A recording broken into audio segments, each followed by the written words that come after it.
नमस्कार, मैं समर भूमि से रोहित शर्मा। मतगणना का लंबा हिस्सा पूरा हो चुका है। अब जो कुछ बचा-खुचा है, वो होने जा रहा है। रात्रि में जो खेल हो अगर होता है, तो भी देखा जाएगा। बहरहाल, अभी तक के जो आंकड़े आए हैं, वो बेहद दिलचस्प हैं। 200 87 एनडीए और 242 अब इसमें तक कांग्रेस। मतलब इन बहरहाल हम एक चीज़ अपने दर्शकों को याद दिलाना चाहेंगे। हमने कुछ दिन पहले एक अपने चैनल पर एक न्यूज़ पब्लिश किया था, खबर बताया था मैंने। हमारे पैनलिस्ट सुब्रत चटर्जी जी ने कहा था, उन्होंने बतलाया था कि नीतीश कुमार एनडीए को अंदर से समाप्त कर रहे हैं, लालू यादव उसको बाहर से समाप्त कर रहे हैं। यह चीज़ देखा गया और ये चीज़ सच भी साबित हो गया। अभी नीतीश कुमार को लगातार पलटी मारने का या जो भी है कह सकते हैं आप इंडिया की तरफ आने का एक ऑफर चल रहा है और बीजेपी को जो मिलने गए उनसे डिप्टी सीएम उनको मिलने से इनकार कर गए वो। बहरहाल जो भी स्थिति है अभी बहुत ही तस्वीर की लड़ाई है और क्या होता है देखते हैं। बहरहाल हम आज क्या हुआ है हम अपने पैनलिस्ट से पूछते हैं और जानते हैं, आपको बताते हैं। सुब्रतो जी बहुत-बहुत शुक्रिया आपका। धन्यवाद, धन्यवाद। सुब्रतो जी आज जो कुछ भी आपने देखा, उतार-चढ़ाव, वो क्या है? कैसे व्याख्या करेंगे व्याख्या है इसका आप? देखो, ये मानने में अभी भी मुझे कष्ट हो रहा है कि एनडीए बीजेपी को 236 सीटें मिली हैं। एनडीए गठबंधन का जो भी हो, बीजेपी की सीटें 236 जो दिख रही है। ये मानने में अभी भी मुझे दिक्कत हो रही है। स्पष्ट चीज है कि दो स्टेट में खास करके बहुत जोर खेल हुआ है। एक है कर्नाटक, एक है उड़ीसा। उड़ीसा में बीजू नवीन पटनायक का जीरो हो जाना किसी के गले नहीं उतरेगी। और कर्नाटक में जो परफॉर्मेंस रहा है बीजेपी और इसका जेडीएस का, वो भी मानने वाली बात नहीं है। इन दो जगहों के बारे में हम नहीं बोल सकते इसके पीछे क्या क्या खेल हुआ है। स्पष्ट रूप से कुछ न कुछ हुआ है जो धीरे धीरे बातें खुलेंगी। लेकिन एक बात स्पष्ट है कि कर्नाटक में जो सबसे कांटे की लड़ाई जहां पर थी, उस एरिया में इंडिया गठबंधन जीती है। और जो भाजपा के प्रभुत्व वाले क्षेत्र थे या नहीं थे, वहां पर तो भाजपा जीती है। कांग्रेस के प्रभुत्व वाले क्षेत्र में भी जीती है। कांटे की लड़ाई में कांग्रेस जीती है। फॉर एग्जाम्पल हासन, हासन में जो रविंदर रेड्डी हारा है, तो हासन में रविंदर रेड्डी के स्कैंडल के चलते वो नहीं हारा है। वहां पर क्या था, वहां पर इंडिया गठबंधन के पीछे लेफ्ट का एक बहुत बड़ा ताकत था, क्योंकि लेफ्ट मूवमेंट वहां पर बहुत पुराना है। उन्होंने अपनी ताकत झोंकी। जब उन्होंने ताकत झोंका तो ये हुआ, हार गए जेडीएस वाले। दूसरी बात क्या है, सिद्धारमैया जो है ना, सिद्धारमैया थोड़ा सा आर्म चेयर पॉलिटिशियन है। सिद्धारमैया के साथ सबसे बड़ी बात क्या है कि उसके पास नंबर है असेंबली में, इसलिए वो चीफ मिनिस्टर बना हुआ है। लेकिन सिद्धारमैया फूल के कुप्पा हो जाता है, कोई उसको प्रेज कर दे, मतलब कि वो अपनी बड़ाई सुनने में व्यस्त रहते हैं। वो बूथ लेवल मैनेजमेंट उनके बते के बात नहीं है। डीके शिव कुमार जहां तक कर सके, लेकिन डीके हर सीट पर तो डीके शिव कुमार नहीं कर पाएंगे ना, उनको तो चाहिए सीएम का भी साथ। इस तरह से वहां पर एक मिक्स्ड रिजल्ट मिला है, जो बाद में एनालिस्ट लोग तुम्हें बताएंगे कि नहीं, कर्नाटक में बीजेपी का जादू चला, ये चला, वो तो जादू वादू कुछ नहीं। वो बेसिकली वहां पर कुछ तो रिगिंग हुई है।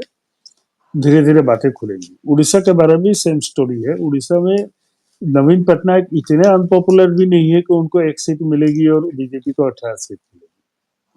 न बीजेपी का संगठन वहां पर इतना बड़ा है। ये दोनों बात थोड़ी गले से नहीं उतर रही है। बिहार चौंकाया है। बिहार में चौका है कि बिहार में मेरी उम्मीद थी, पहले तो मैं सोच रहा था कि 20-20 पर खेल होगा। फिर हमने सोचा कि चलो अगर 15 सीट भी आ जाता है इंडिया गठबंधन को तो बड़ी बात है। तो बिहार में जो सीटें आई है उसमें तो 4-5 लेफ्ट के ही, तो कांग्रेस और राजद कहाँ गई? श्रोता जी, मैं बिहार से ही हूँ और मैं पटना में हूँ। मैंने आपको पूर्व में भी बताया था कि इंडिया गठबंधन के मजबूत प्लेयर अरविंद केजरीवाल हैं अगर, या राहुल गांधी हैं अगर, तो उस जहाज का सबसे बड़ा छेद जो है लालू यादव है। इन्होंने जिस तरह से पॉलिसी अपनाया, पप्पू यादव को किनारा करके अपने पुत्र मोह में जिस तरह से उन्होंने सीट का बंटवारा किया, वो अपने आप में ही मतलब संदेहास्पद था। और उसी पर लग रहा था कि ये 5 सीट से ज्यादा नहीं जीतने जा रही है, जैसा कि मैंने पहले भी कहा था। हालांकि 9 सीट आया है इंडिया गठबंधन को बिहार में। पप्पू यादव को विजयी हो गए हैं अपने निर्दलीय में, तो उसको भी आप इंडिया गठबंधन में गिन सकते हैं, कोई इशू नहीं है। लेकिन महत्वपूर्ण सवाल ये है कि ये एक चीज जो है लालू यादव का जो राजनीतिक अवसान हम कह सकते हैं इसको, कि मतलब उनका जो सोचने का तरीका है, पुत्र मोह से आगे कुछ नहीं, जो धृतराष्ट्र कहा गया है, इससे कितना सहमत लगते हैं आप? देखो वो एक फैक्टर हो सकता है, लेकिन मैं उससे बहुत ज्यादा इत्तेफाक नहीं रखता। भागलपुर के चुनाव के दिन मुझे एक ग्राउंड रिपोर्ट मिली थी कि बिहार में महिलाएं बड़ी संख्या में एनडीए के फेवर में काम कर रही है, वोट दे रही है। एक चीज हमेशा याद रखना कि नीतीश की पॉपुलैरिटी जो है ना, वो महिलाओं में आज भी बरकरार है। अब महिलाएं उतना एक्टिव पॉलिटिक्स में पार्टिसिपेट नहीं करती कि वो किसके साथ गया, कहाँ बैठा, क्या किया क्या नहीं किया। They don't bother about this things. उनके लिए है कि नीतीश ने शराबबंदी की, नीतीश ने लड़कियों को साइकिल बांटी, है ना। ये सारे मैसेजिंग जो है ना, नीतीश की जो पॉपुलिस्ट मेजर्स थे उसके जो मैसेजिंग था, उसका बहुत गहरा असर पड़ा। और वो असर अभी तक जाता हुआ दिख नहीं रहा। इसलिए नीतीश को मोदी अपने साथ ले आए थे, ये न तेना प्रकार है। क्योंकि वो जानते थे कि नीतीश के आने का मतलब है कि समाज के 50% पॉपुलेशन जो है, जो महिला वर्ग है, वो ऑटोमेटिकली उनके साथ चले आए। और उसका नतीजा ज्यादा पोल में दिखने को मिला है। ये पप्पू यादव फादर फैक्टर ये सब कोई काम नहीं किया है, ये बिल्कुल नहीं है। ये बात के एनालिसिस में ये निकल के आएगा जब वोटिंग पैटर्न की समीक्षा होगी चुनाव के बाद, कि कितने पुरुष ने कितने वोट दिए, कितने स्त्रियों ने दिया, तो तुम देखोगे कि 70% 80% स्त्रियां जो है वो नीतीश के नाम पर उसको वोट देगी। ये महिलाओं, एनडीए के हाँ, महिलाओं ने वोट दिया है। ये ग्राउंड रिपोर्ट है, इससे कोई गुरेज नहीं है। पुरुष अच्छा जो होता है, श्रोता जी, एक चीज बताएंगे आप कि जिस तरह से चुनाव आयोग ने लंबा 7 चरण में चुनाव को झेलाया लोगों को, बहुत सारे लोग मर गए, मतदान मतदान कर्मी वगैरह, इतनी भारी गर्मी में मतदान किया गया। इसके अलावा 19 लाख ईवीएम का जो खेल चलने की बात चल रही, जो चोरी हो गया है उसका बात चल रहा था। इसके अतिरिक्त जिस तरह से चुनाव आयोग एक तरफा मतलब विपक्ष के जहाज जांच करना है, विपक्ष का ऑफिस चेक करना है, विपक्ष का ये करना है, लेकिन सत्ता पक्ष को कोई रिप्लाई नहीं करना है, कोई जवाब नहीं देना। सत्ता पक्ष कुछ भी बोल रहा है, मंगलसूत्र बोल रहा है, भैंस बोल रहा है, गाय बोल रहा है, उस पर कोई रिएक्शन नहीं देना है। तो इन तमाम चीज होने के बावजूद अगर भाजपा 239 सीट ले आई है, तो इसको आप किस रूप में देखते हैं, कितना मैनेजमेंट देख पा रहे हैं ये इसमें? तो हाँ, देखो 239, मैं पहले ही बोला था कि भाजपा को अपने दम पर 146 से लेकर 154 सीट से ऊपर आने की कोई सूरत ही नहीं दिख रही। फॉर एग्जाम्पल मैंने उस एनालिसिस में कहा था कर्नाटक में 6 से 8 सीट, कितनी आई है? 18। तो ये बहुत सारे स्टेट्स में ये खेल हुआ है। और ये खेल जो हुआ है वो सरकारी मशीनरी के दुरुपयोग से ही हुआ है, ये जनता के लिए नहीं। मेरे कर्नाटक के जो ग्राउंड लेवल के लोग हैं, जो कि सालों से 40 साल से वहां पर काम कर रहे हैं, पॉलिटिकल फील्ड में विभिन्न राजनीतिक दलों के लिए काम कर चुके हैं, सीजन्ड हैं। अच्छा, वो लोग बड़े बड़े राइटर्स हैं, पोएट्स हैं, कॉलमिस्ट हैं, सबसे बात होती रहती है। उन्होंने कहा कि कर्नाटक की जनता ने बिल्कुल वोट नहीं दिया है भाजपा को। फिर ये रिजल्ट कहां से आया? इन सारी चीजों को देखते हुए आपको याद होगा कि चुनाव आयोग ने परसों जो प्रेस कॉन्फ्रेंस की थी, उसमें आपको चुनाव की समीक्षा के लिए उस पर सवाल उठाने पर आपको मोटा मोटी 47,20,000 रुपए जमा करने पड़ेंगे कैंडिडेट को, हम्म, उसको चुनौती देने के लिए। वो भी कब देंगे? 45 दिनों तक कोर्ट में चुनौती देने का समय है। 45 दिनों का टाइम एक्सपायर हो जाने के बाद तब तक तो आप मशीन में सारा खेल कर ही देंगे। हम्म। तो ये सारी चीजें हुई हैं। ये पॉइंट क्यों रेज किया गया? ये इसलिए रेज किया गया कि चुनाव आयोग को मालूम था कि वो कहां कहां पर खेल कर रही है। यही खेल तुम्हारा यूपी में नहीं हो सका, हाँ, इसमें तो महाराष्ट्र में यूपी नहीं। की बात हम कर रहे हैं। जब अभी मैं यूपी का बात किया तो बात चौंकाने वाला इसमें रिजल्ट आया। नरेंद्र मोदी मात्र 1 लाख समथिंग वोट से जीत पाए हैं, मतलब कह सकते हैं बहुत मुश्किल से जीत पाए हैं वो। और 44-45 सीट लगभग इंडिया गठबंधन जीता है। तो जैसा कि अरविंद केजरीवाल बोले थे कि सत्ता में अगर मोदी आता है तो निश्चित रूप से 2 महीने के अंदर योगी का खेल खत्म। इससे किसको किस पे देखते हैं आप? देखो, ये कहना कि योगी ने मोदी को हरा दिया, ये एक एंगल है बात करने का, लेकिन एक्चुअली ये सब कुछ हुआ नहीं है। मैं भाजपा आरएसएस इन लोगों को अच्छी तरह से जानता हूँ। ये लोग लहसुन देखो, लहसुन लहसुन का कोया ऊपर से अलग अलग दिखता है और नीचे पेंडी में जाओगे ना, सबके पूंछ एक जगह बंधी हुई है। ये लहसुन की तरह होते हैं। ये सारे जो कयास लगाए जा रहे थे, आप एक बात बताओ ना, योगी कितना बड़ा लीडर है कि उसके चाहने से कोई हार जाएगा, कोई जीत जाएगा? 2-4 सीट पर वो खेल कर सकता है। उत्तर प्रदेश में तो स्थिति ये हुई कि मिर्जापुर लेके गाजीपुर से लेकर 20 ऐसी सीट रही जहां पर कि यूपी भाजपा ने सरकारी मशीनरी करके धांधली करने की चेष्टा में रहे। अभी भी है, अभी भी है। इस समय जो बात कर रहे हैं अभी भी मेरा है। सवाल दूसरा था। वहां मेरा हुआ सवाल क्या? दूसरा था। योगी का भविष्य। नहीं, योगी योगी का भविष्य यूपी के बाहर वैसे भी नहीं। वो चीफ मिनिस्टर ही बन सकता है। वो अपने राजनीतिक करियर का जो लास्ट पॉइंट है वहां पहुंच गया है। तुम कल्पना कर सकते हो कि योगी जैसा एक बदमिजाज बदतमीज अनपढ़ आदमी, हालांकि मोदी के बाद कोई भी बन सकता है इंडिया का प्रधानमंत्री, लेकिन मोदी थोड़ा रिफाइंड तो है योगी से। भले ही हार देखकर लास्ट लास्ट में गुंडागर्दी की भाषा पर उतर आए। सांप्रदायिक घृणा की भाषा तो मोदी भी करते हैं, योगी भी करते हैं, हर भाजपा ही करता है। एक आध को अगर छोड़ दिया जाए, नितिन गडकरी, शिवराज सिंह चौहान जैसे लोगों को, बाकी सबकी तो जुबान वही है। उस जुबान के बेसिस पर तो सारे एक ही जगह पर खड़े हैं। लेकिन जो धमकी वाली भाषा मोदी ने लास्ट में दिया, लास्ट भाषण में, वो धमकी वाली भाषा तो योगी की है, तो मोदी जी की है नहीं। ये 7 पुस्तों को याद दिला दूंगा, जैसे योगी जी कहते हैं कि बुलडोजर का न्याय होगा।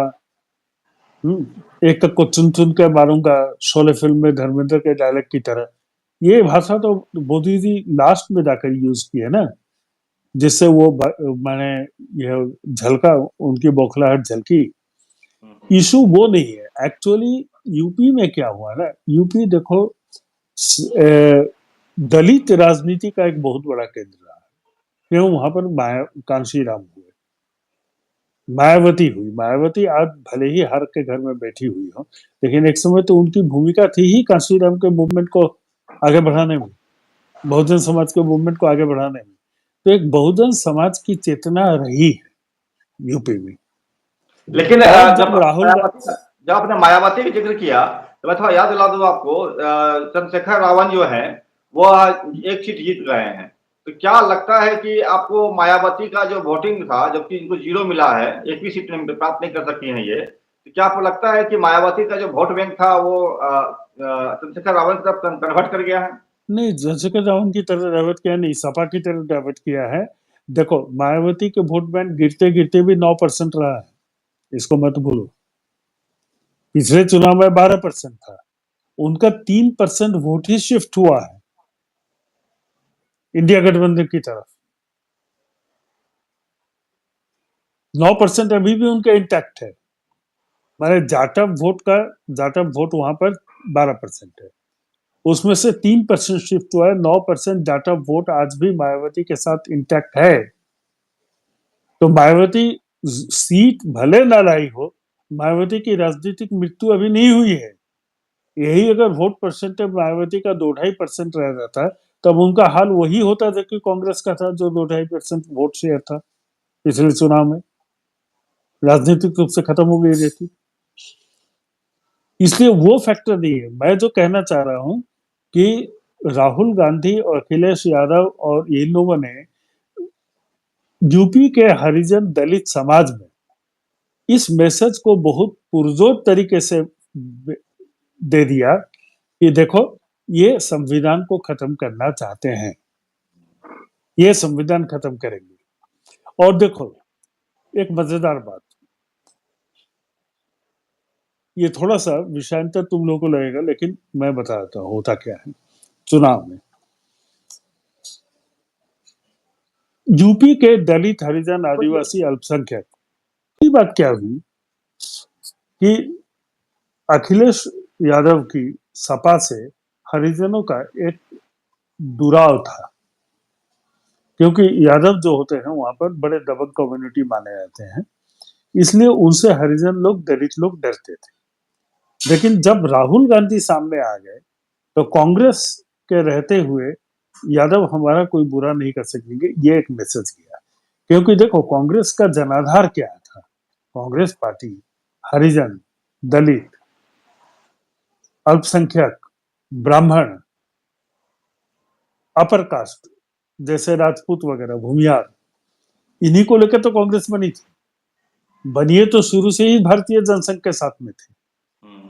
ओबीसी वर्ग का एक हिस्सा तो हमेशा ही रहा है कांग्रेस के विरोध में।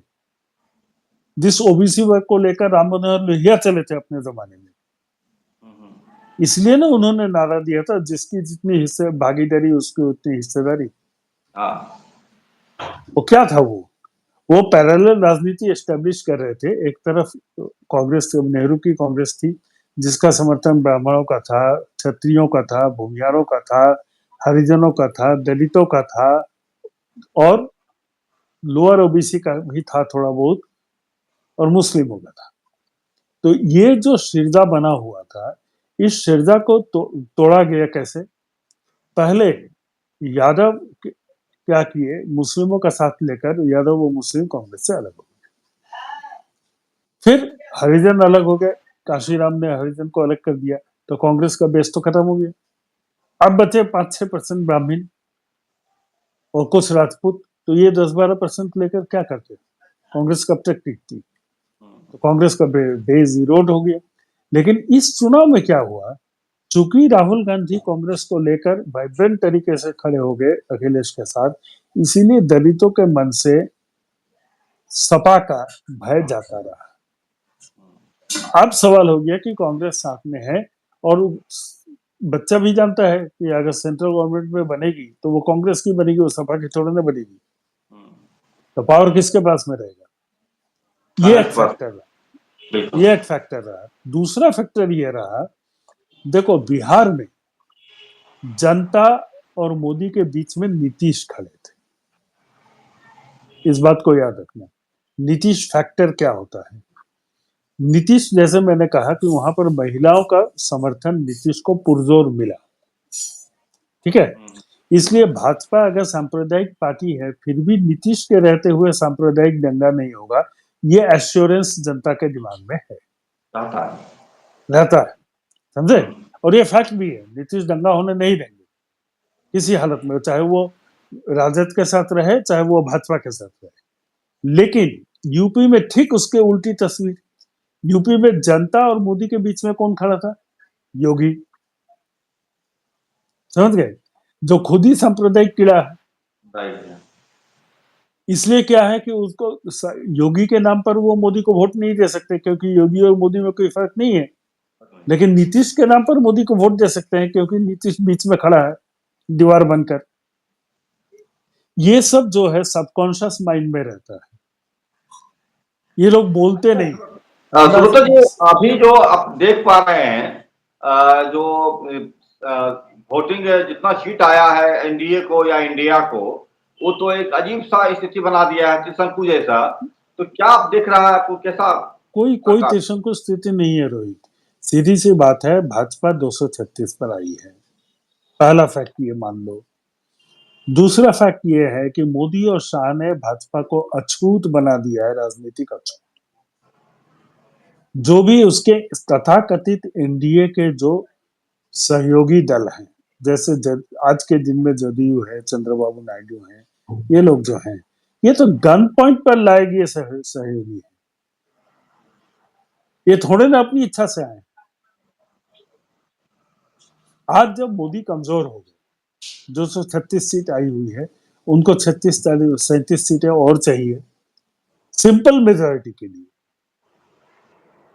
तो वैसी सरकार को वो समर्थन क्यों देंगे? कौन बेवकूफ है? नीतीश और चंद्रबाबू नायडू का इतिहास ही रहा है कि वो जिसके साथ चुनाव लड़ा है उनके साथ सरकार कभी नहीं बनाई। पहली बात तो ये, क्यों नहीं बनाई? चंद्रबाबू नायडू को मैं राजनीति सिखाने वाला कोई नहीं हूँ, कोई नहीं सिखा सकता। बहुत बड़े खिलाड़ी हैं, अपने ससुर को ही हटाकर गद्दी कब्जा लिया था।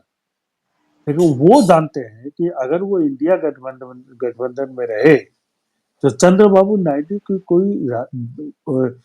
तुम्हारा राष्ट्रीय राजनीति में उनकी कोई महत्वाकांक्षा नहीं है। उनका नंबर 1 महत्वाकांक्षा आज के दिन में क्या है? आंध्र प्रदेश का चीफ मिनिस्टर बनना, और जिस तरह से उसको वाईएसआर रेड्डी ने जेल भेजा था उसी तरह से उसको जेल भेजा। और ये महत्वाकांक्षा कैसे पूरी होगी? ये एनडीए के साथ रहने से नहीं पूरी होगी। क्योंकि एनडीए क्या है, मोदी वाली एनडीए जो है वो दोगलापन की नीति अपनाती है। वो एक तरह से चंद्रबाबू नायडू से भी हाथ मिलेगी, उधर से वाईएसआर कांग्रेस से भी हाथ मिलेगी कि दोनों एक दूसरे को लड़ाते रहो। तो उस लड़ाई में क्यों पार्टिसिपेट करेंगे नायडू? उससे बेहतर है कि थोड़ी सी दिखने में कमजोर लेकिन कोऑपरेटिव स्पिरिट को लेकर चलने वाली इंडिया गठबंधन के साथ खड़े हो जाए, अगले चुनाव में चीफ मिनिस्टर बन जाएंगे, सीएम बन जाएंगे। ठीक है, उनका ये चक्कर है। इधर नीतीश कुमार को क्या फायदा है मोदी के साथ रहने से? कोई फायदा है? आज नीतीश नहीं समझ रहे हैं कि उनके चेहरे पर ही एनडीए को सीट मिली है। बिहार में कौन चेहरा था बीजेपी का जिसके चेहरे पर सीट मिला? आज जो भी सीट एनडीए को मिला बिहार में, नीतीश के चेहरे पर मिला, चाहे वो भाजपा को मिला हो या जदयू को मिला। सुब्रतो जी, अभी एक चुनाव के ठीक पहले भी एक अफवाह चल रहा था या खबरें चल रही थी अंदर खाने, जो मैंने बताया भी था दर्शकों को भी, कि नीतीश कुमार कांग्रेस के साथ में गठबंधन करेगी शायद। तो क्या लगता है, कभी अभी अभी जो है आपको एक मिनट, अभी जो है इंडिया की तरफ से उनको ऑफर गया है आपको उप प्रधानमंत्री बनने का, तो आप क्या देख पा रहे हैं, कितना नीतीश कहाँ जाएंगे? देखो, नीतीश कुमार उप प्रधानमंत्री बनना स्वीकार करें या ना करें, नहीं, नीतीश उप प्रधानमंत्री, वही कह रहा हूँ। पहली बात तो है कि उप प्रधानमंत्री का कोई पोस्ट भारत के संविधान में है, इसको पहले अच्छी तरह से समझ लो। होम मिनिस्टर को ही कहा जाता था deputy prime minister. Number 2, cabinet में हमेशा होम मिनिस्टर होते हैं।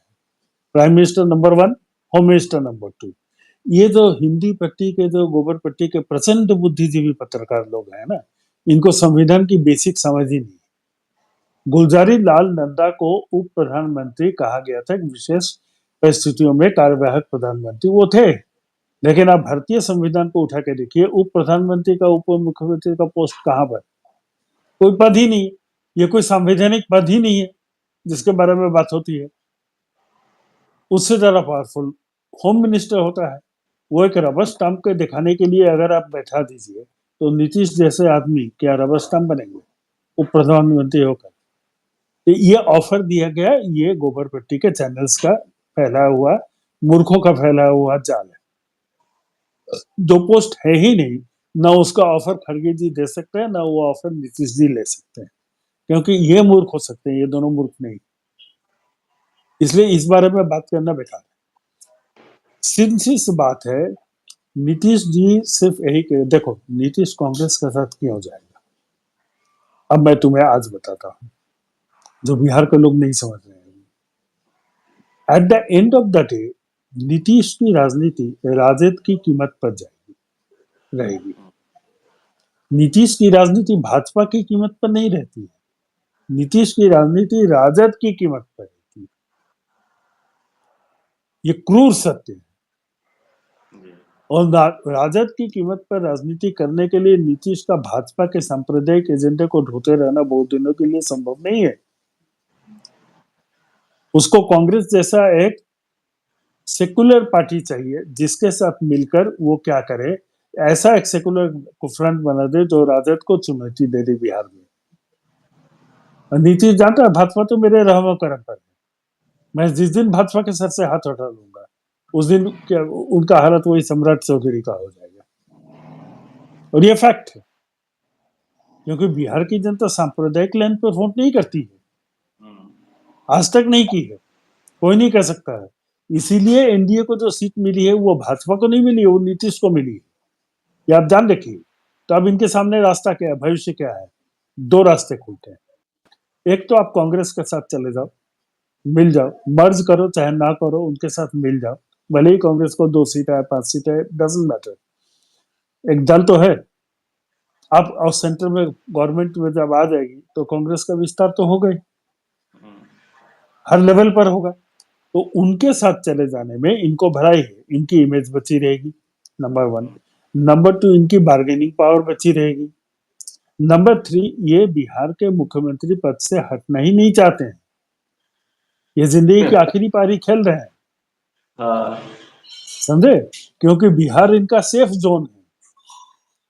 ये एनडीए गवर्नमेंट में जाकर जेल मंत्री बन सकते हैं, यूपीए गवर्नमेंट में जाकर कुछ बन सकते हैं, आज जो यूपीए बन रही है इसमें जाकर वो गृह मंत्री बन सकते हैं, सब कुछ बन सकते हैं, क्योंकि 13 सीट लेकर तो बार्गेनिंग पोजिशन में आ गया ना। मैंडेट जितना फ्रैक्चर्ड होगा, छोटी पार्टियों का बार्गेनिंग पावर उतना ही बड़ा होगा। इसलिए यहाँ पर तो नंबर मैटर करता नहीं कि मेरे पास 13 है या चंद्रबाबू नायडू को बस 16 है, हमें ये चाहिए तो चाहिए, और उठा हुआ फूफा बारात में। तो वो क्या करेंगे, वो इंडिया गठबंधन के साथ जाएंगे ऑन द कंडीशन कि बिहार में विधानसभा का चुनाव करवाया जाए, जो वो चाहते हैं, ताकि वो पूरी तरह से भाजपा को खत्म कर सके। जब इंडिया गठबंधन में हो जाएंगे तो राजद उनके साथ रहेगा, जाएगा कहाँ? राजद को अगर 15 सीटें मिल जाती तब तो उसके पास चॉइस था, आज के दिन में क्या चॉइस है? उसकी मजबूरी है कांग्रेस के साथ रहना। तो इलेक्शन तो भाषा पलट देता है ना रोहित।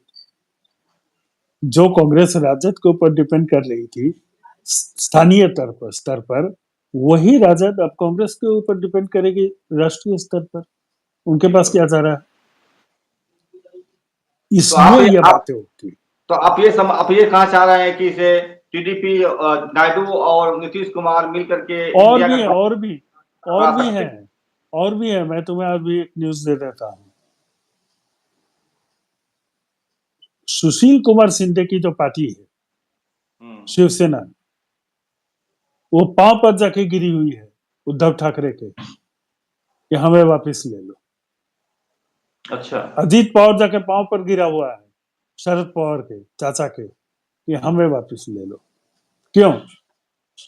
क्या फ्यूचर है उनका? इनकेस नीतीश और चंद्रबाबू नायडू सपोर्ट दे देते हैं तो इंडिया की सरकार बन गई। इंडिया की सरकार के बनने के बाद क्या समझते हो कि इनको छोड़ा जाएगा? नहीं। जैसे ईडी से बचने के लिए मोदी शरणम गच्छामी हुआ था, उसी तरह से इंडिया से बचने के लिए शरद पवार शरणम गच्छामी करना पड़ेगा, समझे? तो इंडिया ने पहले ही कर दिया था कि सत्ता में आएंगे हम तो उन तमाम दोषियों को बख्शेंगे नहीं। बिल्कुल नहीं बख्शेगा, लेकिन ये उनके अपने ही लोग हैं जो अलग हो गए थे, इनको ये सशक्त वापस ले भी लेंगे, ये बख्शेंगे नहीं किसको? मोदी और शाह को। ये तो दोनों किसी हालत में नहीं बचेंगे।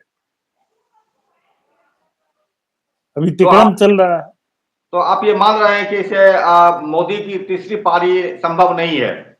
नहीं, संभव नहीं, किसी हाल में नहीं। अब कोई तिकड़म का रास्ता नहीं बचा, इनको जाना पड़ेगा। तिकड़म ये कोशिश अभी भी कर रहे हैं। मोदी जी का एक ट्वीट आया है जिसमें उसने देश की जनता को बधाई दी है एनडीए को तीसरी बार चुनने के लिए, और एनडीए के सभी सहयोगी दलों को बधाई दे रहे हैं। क्यों दे रहे हैं? अपीजमेंट पॉलिसी है, और ये इशारा है कि हम गवर्नमेंट बनाएंगे। ब्रेक लेते हैं दोस्तों, एक ब्रेक लेते हैं, ब्रेक के बाद मिलते हैं। ठीक, जनता की आवाज। जब इस तरह की स्थितियां सामने आ जाती हैं राजनीति में, तो जो स्थानीय राजनीतिक दल हैं वो जनता की आवाज के साथ जाना पसंद करते हैं। ये भी बात है ना? मोदी और शाह से ब्लैकमेल होने के लिए तो कोई उनसे जुड़ेगा नहीं। इसलिए मैं एक बार बहुत पहले लिखा था कि मोदी और शाह ने भाजपा को अछूत बना दिया है। बिल्कुल। जब वो कमजोर पड़ेंगे तो उनके आजू बाजू दाएं बाएं कोई नहीं रहेगा। आज वो स्थिति आ गई है। अब मोदी रिरियाए, घिघियाए, रोए गाए, जो भी करे, क्योंकि अब उन्हें ईडी का डर दिखा सकते हैं नीतीश जी को, न सीबीआई का डर दिखा सकते हैं चंद्रबाबू नायडू को। कि डर दिखाने से तो जो भी रही सही संभावना है कि बाई चांस आ जाए उनके साथ, वो भी खत्म हो जाएगी। हो जाएगा, बिल्कुल। इसलिए वो रास्ता तो बचा नहीं, इसलिए रिरियाना घिघियाना चालू है। सम्राट चौधरी को भेज रहे हैं। जो सम्राट चौधरी, कितने बड़े बेवकूफ हैं ये वाजपेयी। जो सम्राट चौधरी बोलता था कि नीतीश को गद्दी से हटाए बिना मैं पगड़ी नहीं उतारूंगा, मानूंगा, बिल्कुल। उसको तुम नेगोशिएशन के लिए भेज रहे हो, नीतीश जी उससे बात करेंगे, वो बेवकूफ है। नीतीश जी की तो ताकत आज भी इतनी है ना, कोई 20 तो सम्राट चौधरी खड़ा कर दे एक साल में, इसमें तो कोई डाउट नहीं है। लेकिन सुब्रतो जी एक चीज बताइएगा, जैसा कि एक कहा जाता है कि जब अगर ऐसी स्थिति बनती है, सच से भी बना हुआ है, तो राष्ट्रपति जो है सिंगल लार्जेस्ट पार्टी को इनवाइट करेगी, और वो अभी आज के दौर में बीजेपी है। नहीं कर सकते हैं, लेकिन क्या होगा, फ्लोर टेस्ट में खत्म हो जाएंगे। यही स्थिति तो राजीव गांधी के साथ आई थी ना। 200 सीटें जब उनको मिली थी तो राष्ट्रपति तो उनको इनवाइट किया था। वो क्या बोले थे कि नहीं, पॉपुलर मैंडेट मेरे अगेंस्ट में है, मुझे तो 542 में 200 सीट मिली है, भले ही मैं सबसे बड़ा पार्टी हूँ, लेकिन मैंडेट तो मेरे खिलाफ में है, मैं जाके सरकार नहीं बनाऊंगा। तब उन्होंने चंद्रशेखर को बाहर से समर्थन दिया था, याद है? हाँ, बिल्कुल। मैं मोदी से राजीव गांधी की सभ्यता की अपेक्षा नहीं करता, लेकिन राजनीतिक मजबूरी कहाँ पर है वो तो समझो। वो स्वीकार भी कर लेंगे तो क्या होगा? 2 दिन तो बड़े बेआबरू होके तेरे कुचे से निकलते गाते हुए निकलने से अच्छा है ससम्मान निकल जाओ। जी, बिल्कुल। ये चॉइस उनका है, ये उनका चॉइस है। ये उनका चॉइस है, इस पर हम कुछ नहीं बोल सकते। हैं या लात मार के निकाले जाते हैं, ये उनका चॉइस है नरेंद्र मोदी जी के पास। हाँ, ससम्मान जाते हैं या लतिया के निकाले जाते हैं, देखा दे। बिल्कुल। क्योंकि आदमी अपनी फजीयत करवाने पर तुला हो तो उसको तो रोक नहीं सकते ना, और आदमी अपनी इज्जत बचाने पर तुला हो तो हम सब इज्जत देते हैं। सुब्रतो जी, हम आपके बात का जो आप कल बताए थे, मोदी का जमानत जब्त होगा बनारस में, लेकिन वो तो जीत गए। मोदी मोदी का जमानत जब्त होता, वो एक भाषा की मोदी हार रहे हैं। और मैं तुम्हें बताऊं, बनारस में धांधली बहुत हुई। वहां के लोकल लोगों ने मुझे बताया है, जैसे मुसलमानों को वोट नहीं डालने दिए तो 1.5 लाख वोट तो वैसे ही चले गए। मोदी जितना कितने से 1,35,000 से ना, आ जाइए फिगर अच्छा, देख लीजिए। अब जैसे कि आप देख रहे हैं केंद्र में भी मोदी की सरकार की क्या स्थिति बन रही है, बनेगी न बनेगी वो स्थिति है। ऐसे में स्मृति ईरानी का आप क्या भविष्य देख पा रहे हैं? क्या मोदी सरकार उसको कहीं सम्मान देगी, मंत्री पद, अगर वो 10 दिन के लिए बनती है तो? अब ये सब तो खुले तौर पर नहीं कह सकता कि रिश्ते कैसे कैसे हैं, लेकिन देखो 2014 में भी स्मृति ईरानी हारी थी चुनाव, उसके बाद उनको एक अच्छा सा मंत्रालय दिया गया था, लेकिन 2014 में स्मृति ईरानी आज से 10 साल ज्यादा जवान थी, तो उनमें ऊर्जा ज्यादा थी काम करने की ना, तो उस ऊर्जा के मद्देनजर उनको एक सामान्य मंत्रिमंडल दिया गया। उसके पहले वो स्मृति ईरानी नई दिल्ली दिल्ली से हारी थी, तभी वो भाजपा में थी, ठीक ठाक पोजीशन में। इस बार क्या है कि इस बार मोदी मोदी की सरकार बनेगी तब तो उसको कोई पोस्ट मिलेगा। पहले तो मोदी की सरकार पर ही संकट है। नहीं, अगर 10 दिन और के लिए बनता है, 15 दिन के लिए ही बनता है, तो उस स्थिति में बोल रहा नहीं हूँ। नहीं, नहीं मिलेगी। नहीं मिलेगा। देखो, राहुल से हारना अलग बात है, तो सोनिया गांधी के पीए से हारना अलग बात अलग बात है, बिल्कुल। है। आई बात समझ में, है ना? अच्छा, इसमें तो जी एक और चीज रहेगा। राहुल गांधी 2 जगह से खड़े हुए थे, खड़े हुए हैं, एक वायनाड से, एक यहाँ से, तो यूपी से। तो क्या लगता है कौन सा सीट वो छोड़ेंगे? वो वायनाड छोड़ेंगे, वायनाड छोड़ देंगे। क्योंकि यूपी में जो गेन अभी हुआ है, आने वाले हम्म, सालों में 2027 में यूपी में तुम्हारा इसका विधानसभा चुनाव है, इसको मत भूलो। तो अभी यूपी में इस गेम को कंसोलिडेट करने का समय है। केरल तो उसका है ही, और केरल में उसकी लड़ाई ही किससे है? एलडीएफ और यूडीएफ दोनों तो अपने ही हैं, वहां तो कोई लड़ाई है नहीं ना। लेकिन यहाँ पर तो लड़ाई योगी से है। तो उस बिल्कुल। इसको कंसोलिडेट करने का तरीका है कि राहुल गांधी यूपी में टिके रहेंगे, वायनाड से प्रियंका को लड़ा देंगे। मुझे तो आज भी अफसोस है कि प्रियंका बनारस क्यों नहीं लड़ी। काश की बनारस लड़ रही थी तो आज मोदी हार के बैठ रहे थे। बिल्कुल, जब बिल्कुल। अजय जब ये हालत कर सकता है, तो हम्म, प्रियंका के रहते हुए तो मुस्लिम को वोट नहीं देने दोगे, ये खेल नहीं कर सकती सरकार, क्योंकि पूरा इंटरनेशनल मीडिया उसमें वहां पर नजर लगाया रहता। और जब वो खेल नहीं होता तो मोदी निश्चित हारते।